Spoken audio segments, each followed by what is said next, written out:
প্রিয় শিক্ষার্থীরা, ধারাবাহিকভাবে অনলাইন ক্লাসে আজকের ক্লাসের বিষয় পদার্থবিজ্ঞান, নবম দশম শ্রেণী, পাঠের বিষয়বস্তু ষষ্ঠ অধ্যায়, বস্তুর উপর তাপের প্রভাব। প্রিয় শিক্ষার্থীরা, আজকের এই অধ্যায়টিকে আমরা আলোচনার সুবিধার্থে তিনটি অংশে বিভক্ত করতে পারি। প্রথম অংশে আলোচ্য বিষয়সমূহ তাপ, তাপমাত্রা, থার্মোমিটার, বিভিন্ন প্রকার থার্মোমিটারের মধ্যে গাণিতিকভাবে সম্পর্ক স্থাপন ও কতগুলো সমস্যার সমাধান। প্রিয় শিক্ষার্থীরা, প্রথমে জানবো তাপ কি। তো দুটি ভিন্ন তাপীয় বস্তু যদি পরস্পরের সংস্পর্শে আনা হয়, তাহলে দেখা যাবে যে উচ্চ তাপমাত্রার বস্তু হতে নিম্ন তাপমাত্রার বস্তুতে যে শক্তি সঞ্চালিত হয় সেটি হলো তাপ। অর্থাৎ দুটি ভিন্ন তাপমাত্রার বস্তু যদি পরস্পরের সংস্পর্শে আনা হয়, তাহলে উচ্চ তাপমাত্রার বস্তু হতে নিম্ন তাপমাত্রার বস্তুতে যে শক্তি সঞ্চালিত হবে সেটি হলো তাপ। যেহেতু তাপ এক প্রকার শক্তি, তাই ইহার একক হলো জুল। তাপের আবার একটি বৈশিষ্ট্য বলছি, তাপ সাধারণত উচ্চ উষ্ণতার বস্তু হতে নিম্ন উষ্ণতার বস্তুর দিকে সঞ্চালিত হবে। তবে দুটি বস্তুর তাপমাত্রা যদি সমান হয়ে যায়, তাহলে তাপের আদান প্রদান ঘটবে না। দুটি ভিন্ন তাপীয় বস্তু পরস্পরের সংস্পর্শে রাখলে যতক্ষণ না পর্যন্ত উহাদের তাপমাত্রা সমান হবে, ততক্ষণ পর্যন্ত তাপের আদান প্রদান চলবে। এক্ষেত্রে উত্তপ্ত বস্তুটি ক্রমাগত তাপ হারাবে এবং শীতল বস্তুটি ক্রমাগত তাপ অর্জন করবে। প্রিয় শিক্ষার্থীরা, এখন জানবো তাপমাত্রা কি। তাপমাত্রা হলো বস্তুর তাপীয় অবস্থা। তাপমাত্রা হলো বস্তুর তাপীয় অবস্থা। কোনো বস্তুতে তাপ প্রয়োগ করলে তার ফলাফল হিসাবে বস্তুর তাপমাত্রা বৃদ্ধি পাবে এবং কোনো বস্তু থেকে তাপ অপসারণ করলে বা তাপ শোষণ করলে তার ফলাফল হিসেবে বস্তুর তাপমাত্রা হ্রাস পাবে। আন্তর্জাতিক পদ্ধতিতে তাপমাত্রার একক হলো কেলভিন। প্রিয় শিক্ষার্থীরা, আমাদের শরীরের তাপমাত্রা স্বাভাবিকের থেকে বেশি অনুভূত হলে আমরা ডাক্তারের শরণাপন্ন হই এবং ডাক্তার আমাদের শরীরের তাপমাত্রা নির্ণয় করার জন্য সাথে সাথে একটি যন্ত্র আমাদেরকে ধরিয়ে দেন। প্রিয় শিক্ষার্থীরা, নিশ্চয়ই বুঝতে পেরেছো আমি কোন যন্ত্রের নাম বলতে চাইছি। হ্যাঁ, এই যন্ত্রটির নাম হলো থার্মোমিটার। অর্থাৎ যে যন্ত্রের সাহায্যে কোনো বস্তু বা পরিবেশের তাপমাত্রা নির্ণয় করা যায় তাকেই থার্মোমিটার বলা হয়। প্রিয় শিক্ষার্থীরা, আমরা বিভিন্ন ধরনের থার্মোমিটার সম্পর্কে জানতে পারি। সেগুলো হলো পারদ-থার্মোমিটার, গ্যাসীয় থার্মোমিটার, অ্যালকোহলীয় থার্মোমিটার, থার্মোকাপল প্রভৃতি। আমরা এই অধ্যায়ে পারদ-থার্মোমিটার নিয়ে আলোচনা করব। তো যে থার্মোমিটারে তাপমাত্রা পরিমাপ করার জন্য পারদ ব্যবহার করা হয় তাকেই বলা হয় পারদ-থার্মোমিটার। আমরা বিভিন্ন ধরনের পারদ-থার্মোমিটার সম্পর্কে আবার জেনে থাকি। সেগুলোর মধ্যে উল্লেখযোগ্য হলো Celsius scale, Fahrenheit scale, Kelvin scale প্রভৃতি। এখন আমরা যে কোনো একটি পারদ-থার্মোমিটারে কিভাবে তাপমাত্রা নির্ণয় করা হয় তা সম্পর্কে জানব। প্রিয় শিক্ষার্থীরা, এখানে আমরা একই সেলসিয়াস স্কেল দেখানোর চেষ্টা করেছি, তবে ভিন্ন ভিন্ন তিনটি চিত্রের মাধ্যমে এগুলো প্রকাশ করছি। স্বাভাবিক অবস্থায় পরিবেশের তাপমাত্রা মাপার জন্য আমরা এই সেলসিয়াস স্কেল, ফারেনহাইট স্কেল বা কেলভিন স্কেল ব্যবহার করে থাকি। তো এখানে একটি সেলসিয়াস স্কেল দেখানো হয়েছে, যেখানে 0, 10, 20, 30, 40, 50 ইত্যাদি দাগাঙ্কিত করা হয়েছে। পরিবেশের তাপমাত্রায় এখানে একটি স্বাভাবিক পরিবেশের তাপমাত্রায় একটি পারদ থার্মোমিটার দেখানো হয়েছে। এই পারদের আয়তন যেখানেই অবস্থান করবে বা পারদের উচ্চতা যেখানেই অবস্থান করবে, যে দাগাঙ্কিত মানের সাথে মিলে যাবে, পরিবেশের তাপমাত্রা তত ডিগ্রি সেলসিয়াস বলে বিবেচনা করা হবে। তো এই চিত্র থেকে দেখা যাচ্ছে যে প্রায় 30 ডিগ্রি সেলসিয়াসের সাথে পারদের উচ্চতা মিলে গেছে। সুতরাং আমরা পরিবেশের তাপমাত্রা 30 ডিগ্রি সেলসিয়াস বলে ধরে নিতে পারছি।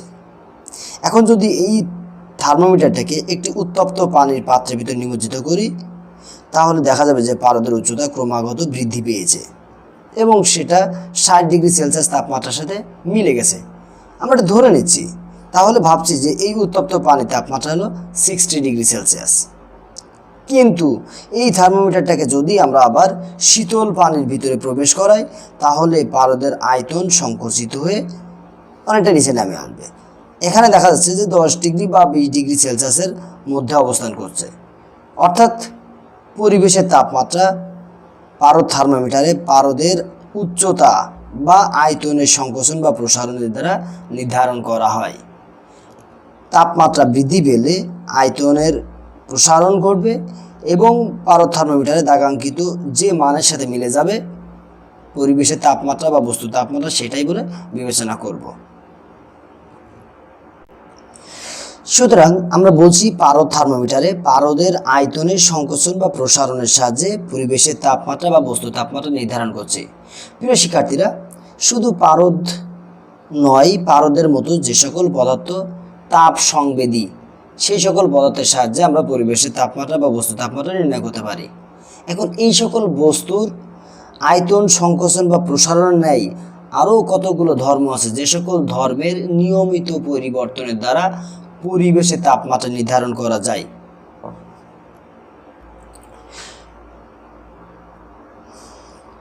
শিক্ষার্থীরা, কোনো বস্তুর যে সকল ধর্মের নিয়মিত পরিবর্তনের সাহায্যে কোনো বস্তু বা পরিবেশের তাপমাত্রা সঠিক ও সূক্ষ্মভাবে নির্ণয় করা যায়, সেই সকল ধর্মকে তাপমাত্রিক ধর্ম বলে। আবার বলছি, কোনো বস্তুর যে সকল ধর্মের নিয়মিত পরিবর্তনের সাহায্যে কোনো বস্তু বা পরিবেশের তাপমাত্রা সঠিক ও সূক্ষ্মভাবে নির্ণয় করা যায়, ওই সকল ধর্মকে তাপমাত্রিক ধর্ম বলে। উল্লেখযোগ্য তাপমাত্রিক ধর্মসমূহ বস্তুর আয়তন, ঘনত্ব, রোধ, গ্যাসের চাপ, তড়িৎ পরিবাহিতা, এন্ট্রপি প্রভৃতি। এই সকল ধর্মের নিয়মিত পরিবর্তনের সাহায্যে কোনো বস্তু বা পরিবেশের তাপমাত্রা নির্ণয় করা যায়। সুতরাং এই সকল ধর্মগুলোকে তাপমাত্রিক ধর্ম বলে। এখন আমরা বিভিন্ন প্রকার পারদ থার্মোমিটারের মধ্যে গাণিতিকভাবে সম্পর্ক স্থাপন করব। প্রিয় শিক্ষার্থীরা, বিভিন্ন পারদ থার্মোমিটারের মধ্যে গাণিতিকভাবে সম্পর্ক স্থাপন করতে হলে প্রথমে আমাদেরকে দুটি গুরুত্বপূর্ণ তথ্য সম্পর্কে ধারণা রাখতে হবে। তাদের মধ্যে একটি হলো নিম্ন স্থির বিন্দু কি, অপরটি হলো ঊর্ধ্ব স্থির বিন্দু কি। তো নিম্ন স্থির বিন্দু সম্পর্কে আগে একটু বলবো। সাধারণত যে তাপমাত্রায় বরফ গলতে থাকে অথবা যে তাপমাত্রায় পানি জমে বরফে পরিণত হতে শুরু করে, সেই তাপমাত্রাকে ওই পারদ থার্মোমিটারের নিম্ন স্থির বিন্দু। আবার বলছি, যে তাপমাত্রায় বরফ গলতে শুরু করে অথবা পানি জমে বরফে পরিণত হতে শুরু করে, ওই তাপমাত্রায় কোনো একটি পারদ থার্মোমিটার যে পাঠ দেবে তাকে ওই পারদ থার্মোমিটারের নিম্ন স্থির বিন্দু বলে। শিক্ষার্থীরা, পারদ একটি জড় পদার্থ। একটি নির্দিষ্ট তাপমাত্রায় পারদের প্রসারণও নির্দিষ্ট। এখানে আমরা সেলসিয়াস স্কেল, ফারেনহাইট স্কেল ও কেলভিন স্কেল, তিনটি স্কেল বিবেচনা করছি। তো একটি যে তাপমাত্রায় বরফ গলতে শুরু করে, মনে করি ওই তাপমাত্রায় প্রতিটি স্কেলে পারদের উচ্চতা পরস্পর সমান হবে। এখন এখানে সেলসিয়াস স্কেলে পারদের উচ্চতাকে আমরা এক্স, ফারেনহাইট স্কেলে ওয়াই এবং কেলভিন স্কেলে জেড দ্বারা নির্ধারণ করেছি। বিজ্ঞানী সেলসিয়াস এই স্কেল আবিষ্কার করার সময় পানি যে তাপমাত্রায় জমে বরফে পরিণত হতে শুরু করে অথবা বরফ যে তাপমাত্রায় গলতে শুরু করে, ওই তাপমাত্রায় পারদের উচ্চতাকে 0 ডিগ্রি সেলসিয়াস বলে বিবেচনা করেছিলেন। অনুরূপভাবে ফারেনহাইট এটিকে 32 ডিগ্রি ফারেনহাইট বলে বিবেচনা করেছেন এবং কেলভিন 273 কেলভিন বলে বিবেচনা করেছেন। সুতরাং সেলসিয়াস স্কেলের নিম্ন স্থির বিন্দু হবে 0 ডিগ্রি সেলসিয়াস, ফারেনহাইট স্কেলে 32 ডিগ্রি ফারেনহাইট এবং ক্যালভিন স্কেলে 273 ডিগ্রি ক্যালভিন।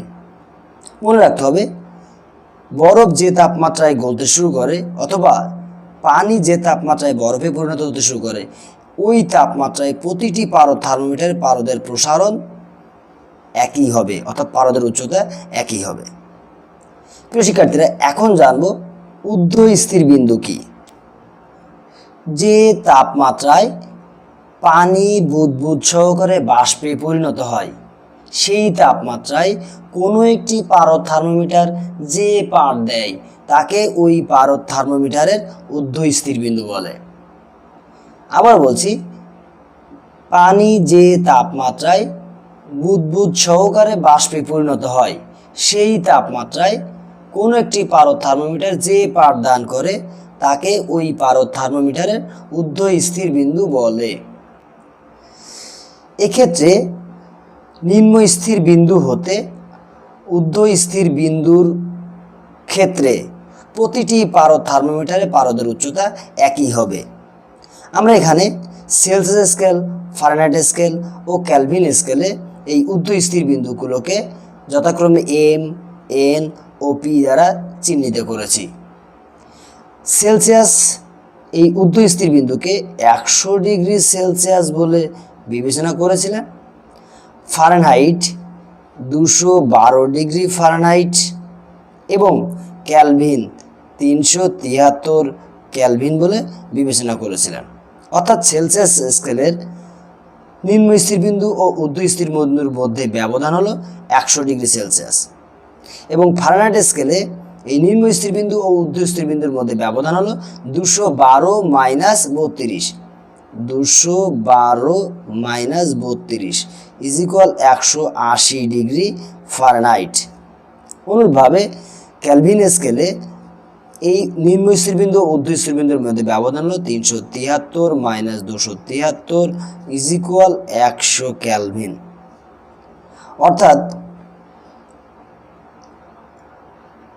নিম্ন স্থির বিন্দু ও ঊর্ধ্ব স্থির বিন্দুর মধ্যে ব্যবধান এক এক বিজ্ঞানী এক এক স্কেলে এক এক সংখ্যায় বিভক্ত করেছেন। সেক্ষেত্রে সেলসিয়াস স্কেলে নিম্ন স্থির বিন্দু ঊর্ধ্ব স্থির বিন্দুর ব্যবধানকে 100, ফারেনহাইট স্কেলে 180 এবং ক্যালভিন স্কেলে 100 ভাগে বিভক্ত করেছেন। প্রিয় শিক্ষার্থীরা, আমরা আরেকটু জানবো সেলসিয়াস স্কেলে এই ব্যবধানকে নিম্ন স্থির বিন্দু ও ঊর্ধ্ব স্থির বিন্দুর ব্যবধানকে 100টি ভাগে ভাগ করার কারণে একে সেন্টিগ্রেড স্কেলও বলা হয়। এক্ষেত্রে সেঞ্চুরি থেকে এসছে, যার শব্দের অর্থ হলো শত আর গ্রেড শব্দের অর্থ হলো ভাগ। শত ভাগ অর্থাৎ 100টি ভাগে ভাগ করা হয়েছে বলে একে সেন্টিগ্রেড স্কেলও বলা হয়। প্রিয় শিক্ষার্থীরা, এখন আমরা দেখব এই স্কেলগুলোর মধ্যে কীভাবে সম্পর্ক স্থাপন করা যায়। তো মনে করি যে কোনো একটি পরিবেশের তাপমাত্রা, সেই তাপমাত্রায় প্রতিটি পারদ স্কেলে পারদের উচ্চতা একই হবে। সেটি আমরা যদি ভাবি, এখন আমরা পরিবেশের যে কোনো একটি তাপমাত্রা বিবেচনা করছি। এই তাপমাত্রায় প্রতিটি পারদ থার্মোমিটারে পারদের প্রসারণ বা উচ্চতা একই হবে।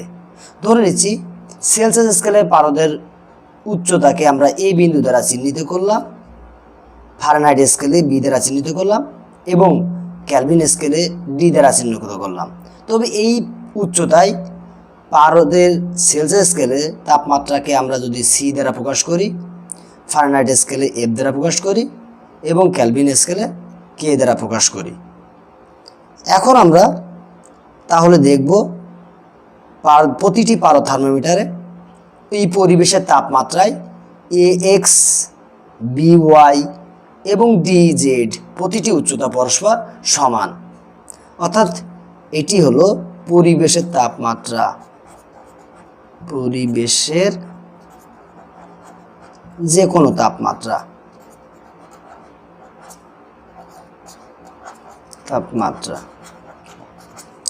প্রিয় শিক্ষার্থীরা, এখন আমরা একটু দেখব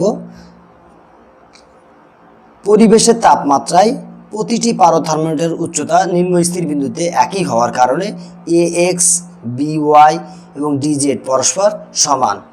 অর্থাৎ A X equal by equal dz।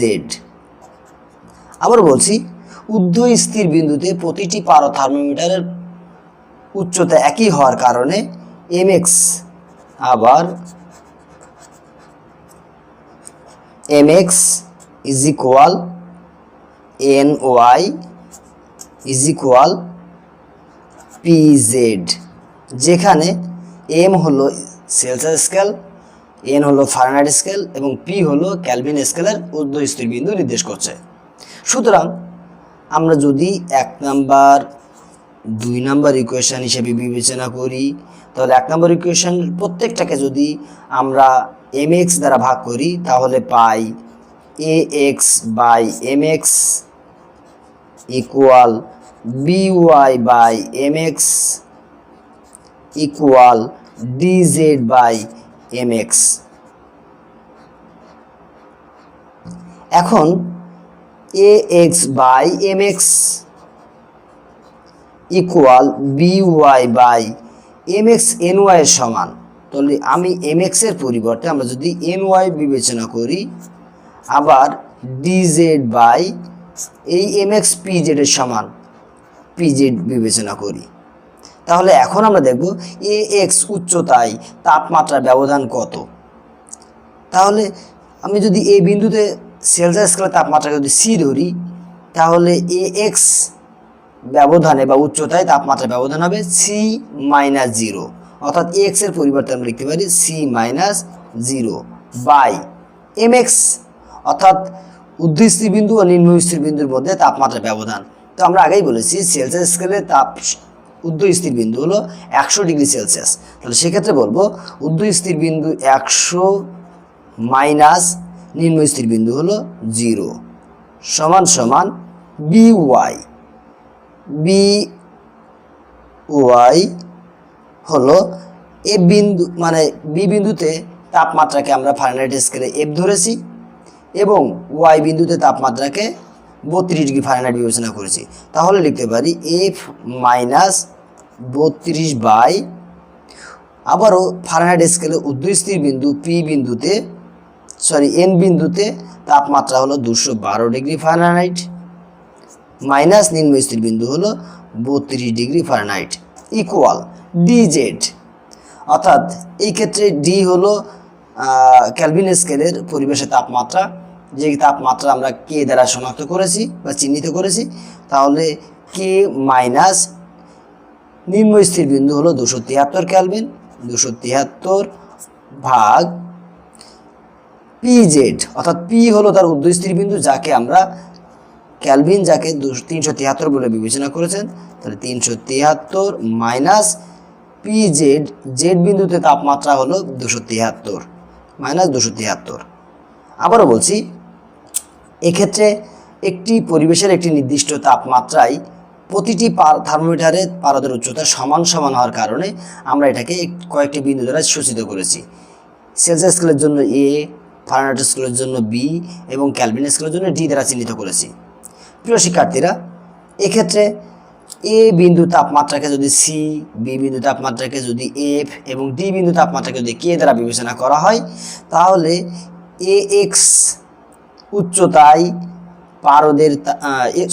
পারদের ax উচ্চতায় তাপমাত্রার ব্যবধান হবে c-0, by উচ্চতায় তাপমাত্রার ব্যবধান হবে f-32 এবং dz উচ্চতায় তাপমাত্রার ব্যবধান হবে k-273। অনুরূপভাবে mx অর্থাৎ ঊর্ধ্ব স্থির বিন্দু ও নিম্ন স্থির বিন্দুর মধ্যে ব্যবধান, আর ny হলো ঊর্ধ্ব স্থির বিন্দু ফারেনহাইট স্কেলে আর নিম্ন স্থির বিন্দুর মধ্যে ব্যবধান। ঠিক একই কথা কেলভিন স্কেলে pz অর্থাৎ ঊর্ধ্ব স্থির বিন্দু 373 মাইনাস 273, অর্থাৎ c/100 equal f-32/180 equal k-273/100। প্রতিটি রাশিকে 20 দ্বারা গুণ করে পাই c/5 equal f-32/9 is equal k-273/5। প্রিয় শিক্ষার্থীরা, ইহাই হলো সেলসিয়াস স্কেল, ফারেনহাইট স্কেল ও কেলভিন স্কেলের মধ্যে সম্পর্ক। প্রিয় শিক্ষার্থীরা, এখন আমরা দেখব সেলসিয়াস স্কেলে দুটি তাপমাত্রার ব্যবধানকে কিভাবে ফারেনহাইট স্কেলে প্রকাশ করা যায়। তো আমরা জানি পানি যে তাপমাত্রায় জমে বরফে পরিণত হতে শুরু করে অথবা বরফ যে তাপমাত্রায় গলতে শুরু করে সেই তাপমাত্রায় সেলসিয়াস স্কেলের জন্য 0 ডিগ্রি সেলসিয়াস এবং ফারেনহাইট স্কেলের জন্য 32 ডিগ্রি ফারেনহাইট হিসেবে সূচিত হয়েছে। এখন এই বরফ গলা পানিতে তাপ প্রয়োগ করে যদি তাপমাত্রা বৃদ্ধি করা হয় এবং একসময় দেখা যায় যে ওই পানি বুদবুদ সহকারে বাষ্পে পরিণত হয়েছে, তখন দেখা যাবে যে উভয় ক্ষেত্রে সেলসিয়াস স্কেল এবং ফারেনহাইট স্কেলে পারদের উচ্চতার প্রসারণ একই হয়েছে। এক্ষেত্রে আমরা দেখব যে সেলসিয়াস স্কেলে তাপমাত্রাটা 100 ডিগ্রি সেলসিয়াসে পরিণত হবে এবং ফারেনহাইট স্কেলে তাপমাত্রাটা 212 ডিগ্রিতে পরিণত হবে, কিন্তু উভয় ক্ষেত্রে পারদের প্রসারণ কিন্তু একই হবে। সেক্ষেত্রে বিজ্ঞানী সেলসিয়াস এই নিম্ন স্থিরবিন্দু ও ঊর্ধ্ব স্থিরবিন্দুর মধ্যে যে উচ্চতা, সে উচ্চতাটা 100 ভাগে ভাগ করেছেন। অপরদিকে ফারেনহাইট 212 - 32 অর্থাৎ 180 ডিগ্রি ফারেনহাইটে বিভক্ত করেছেন। সুতরাং সেলসিয়াস স্কেলে যদি দুটি বস্তুর তাপমাত্রার ব্যবধান 100 ডিগ্রি হয়, তাহলে ফারেনহাইট স্কেলে ব্যবধান হবে 180 ডিগ্রি ফারেনহাইট। কেননা এক্ষেত্রে পারদের আয়তনের প্রসারণটাকে সেলসিয়াস 100 ভাগে ভাগ করেছেন এবং ফারেনহাইট 180 ভাগে ভাগ করেছেন। সুতরাং আমরা লিখতে পারি সেলসিয়াস স্কেলে, আমরা সংক্ষেপে যদি প্রকাশ করি সেলসিয়াস স্কেলকে সি দ্বারা, সেলসিয়াস স্কেলে দুটি তাপমাত্রার ব্যবধান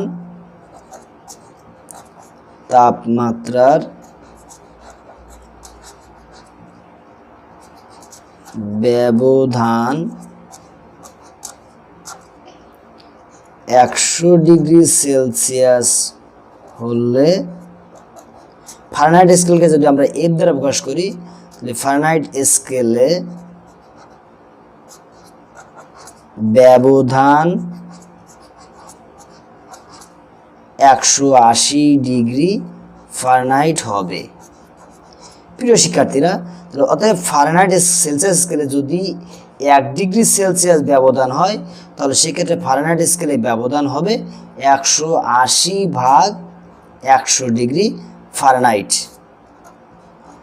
এখন সেলসিয়াস স্কেলে দুটি তাপমাত্রার ব্যবধান যদি ডেল সি হয়, ডেল সি ডিগ্রি সেলসিয়াস হলে ফারেনহাইট স্কেলে ব্যবধান হবে 180/100 গুণ ডেল সি, এত ডিগ্রি ফারেনহাইট।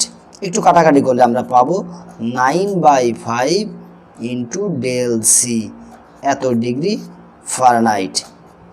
এখন ফারেনহাইট স্কেলে এই দুটি তাপমাত্রার ব্যবধানকে যদি আমরা ডেল এফ দ্বারা প্রকাশ করি, অতএব ডেল এফ সমান সমান কত হবে? 9/5 ইন্টু ডেল সি।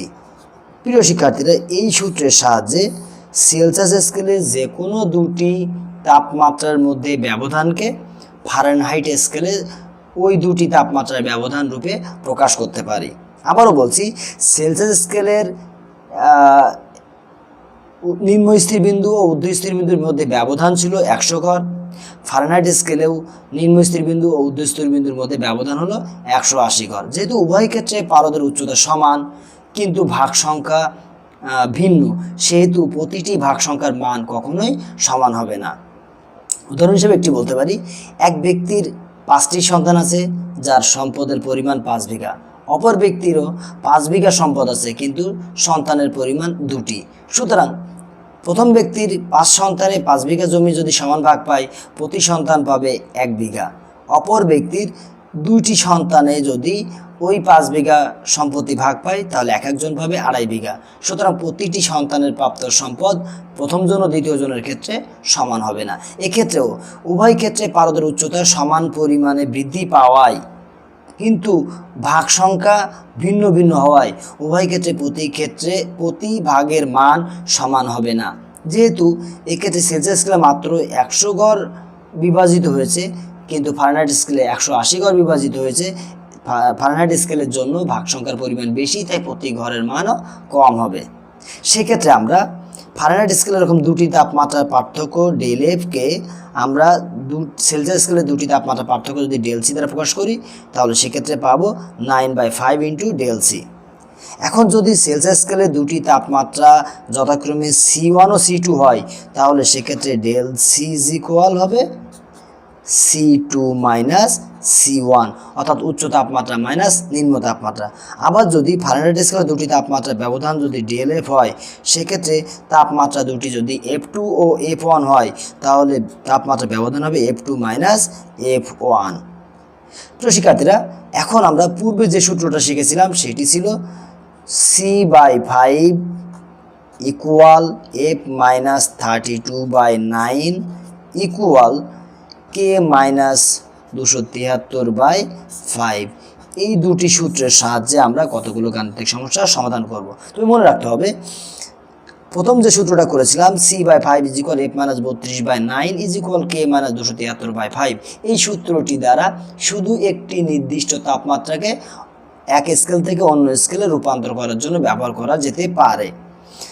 অপরদিকে del F is equal 9/5 into del C, এই সূত্রের সাহায্যে খুবই সংক্ষেপে সেলসিয়াস স্কেলে দুটি তাপমাত্রার ব্যবধানকে ফারেনহাইট স্কেলে প্রকাশ করা, অথবা ফারেনহাইট স্কেলে দুটি তাপমাত্রার ব্যবধানকে সেলসিয়াস স্কেলে প্রকাশ করা যেতে পারে। এখন আমরা দুটি সমস্যা সমাধান করব। প্রথম সমস্যাটি হলো 30 ডিগ্রি সেলসিয়াসকে ফারেনহাইট স্কেলে প্রকাশ করো। তো আমরা একটা সূত্র শিখেছিলাম যেটি ছিল C/5 is equal F minus 32/9 equal K minus 273/5। এখন আমরা দেখব কোন তথ্যটি নেব। এখানে একটি ইকুয়েশনে তিনটি রাশি পরস্পরের সাথে তুলনা করা হয়েছে। প্রিয় শিক্ষার্থীরা, এক্ষেত্রে সেলসিয়াসকে ফারেনহাইটে প্রকাশ করতে হবে, অর্থাৎ সি ও এফ এর মধ্যে সম্পর্কটা আমরা বিবেচনা করব। সুতরাং আমরা এক্ষেত্রে বলতে পারি, আমরা জানি, সমাধান হিসাবে বলছি, আমরা জানি C/5 ইকুয়াল F মাইনাস 32/9। এক্ষেত্রে দেওয়া আছে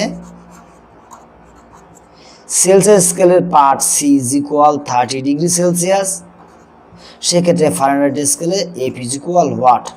তাহলে আমরা লিখতে পারবো, অতএব 30/5 ইকুয়াল F মাইনাস 32/9। যদি আমরা একটু কাটাকাটি করি, তাহলে লিখতে পারবো 6 ইকুয়াল F মাইনাস 32/9। একান্তরকরণ করে যদি আমরা একটু দেখি, তাহলে 6 নং 54, অর্থাৎ 54 ইকুয়াল F মাইনাস 32/32, তাহলে অতএব F is equal 54 plus 32 is equal 80 degree Fahrenheit, অর্থাৎ 30 degree Celsius equal 86 degree Fahrenheit. প্রিয় শিক্ষার্থীরা, এখন আমরা আরেকটি সমস্যার সমাধান করব। একটি বস্তুর তাপমাত্রা 25 ডিগ্রি সেলসিয়াস হতে 65 ডিগ্রি সেলসিয়াসে উন্নীত করা হলো। তাপমাত্রা দ্বয়ের ব্যবধানকে ফারেনহাইট স্কেলে প্রকাশ করো। আমরা আগেই একটি স্কেলে দুটি তাপমাত্রার ব্যবধানকে অপর একটি স্কেলে প্রকাশ করার জন্য শুধুমাত্র সেলসিয়াস ও ফারেনহাইট স্কেলের ক্ষেত্রে আমরা একটা সূত্র পেয়েছি, সেটি হলো del F is equal 9/5 into del C. এক্ষেত্রে আমরা দেখব যে সেলসিয়াস স্কেলে